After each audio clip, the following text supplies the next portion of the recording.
Conversely, let's talk about complaining and mumbling and grumbling, cussing and fussing, and speaking all kinds of things in the middle of our circumstances and staying at that point.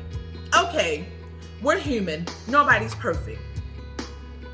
Okay, sometimes our emotions get it out. But is that where it ends, beloved? Do you stay there? Take heed. Turn with me to Numbers 14. Here we have in Numbers 14, the people are just at the promised land. They are right at the Jordan River in chapter 13. God tells the people they're right at Canaan, right at the Jordan, about to cross over. God tells the people, go look. There's going to be some enemies there, some things that you're going to have to overcome. But I'm with you. I'm with you. I'm going to fight this battle for you. But proceed in faith. And look at what happens in Numbers 14. The men go out, scout the land. They come back. People say, no, we can't do that. No, that's not what we're going to do. I don't think that's going to happen. Look at verses 20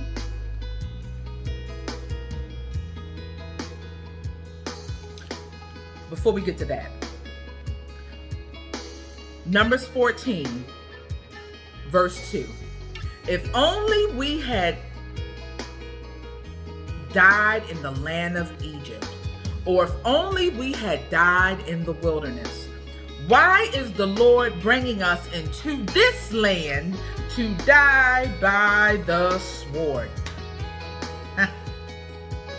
Complaining. Everything that God had done for them, and they're still complaining. Refusing to shift their focus not only on what God had done in the past, but what God had just told them he would do. Y'all got this. There are enemies here, but I'm gonna fight this battle for y'all. Go. Do what I'm telling y'all to do. Hello, somebody. Do what I'm telling you to do. Shift your focus more onto what I'm saying, above and beyond how you may think and feel. And the land of milk and honey is good. The land of milk and honey is right there. Look at verse 11 of Numbers 14. The Lord said to Moses, how long will these people despise me? How long will they not trust me despite all the signs I have performed among them? Skip down to verse 20. The Lord responded, I have pardoned them as you requested, yet surely as I live and as the whole earth is filled with the Lord's glory, none of the men who have seen my glory and the signs I performed in Egypt and in the wilderness and have tested me these 10 times and did not obey me will ever see the land I swore to give their fathers. None of those who have despised me will see it. Verse 29. Your corpses will fall in this wilderness. All of you who were registered in the census, the entire number of you 20 years old or more, because you have complained about me. And here we see. Eventually, because that's the other side of God's character. So many of us, by his grace and mercy, God's grace and mercy abounds. But that wrath is still there, the other side of his character.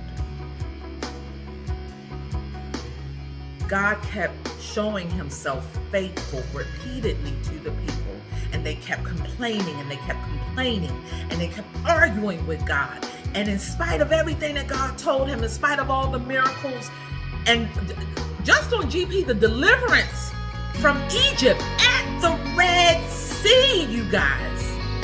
And I said this before, I want to replay that when I get to heaven. Run that back for me, please. I want to see that, the sea divided. Please, Lord. All of that, they had seen that in person. All of how God had sustained them in the wilderness, time and time again. And here they were at the Jordan River, about to cross into Canaan, the land of the promise. God told them, I'm with you. I got this. Go do what I told you to do. But yet they still kept complaining with their mouths.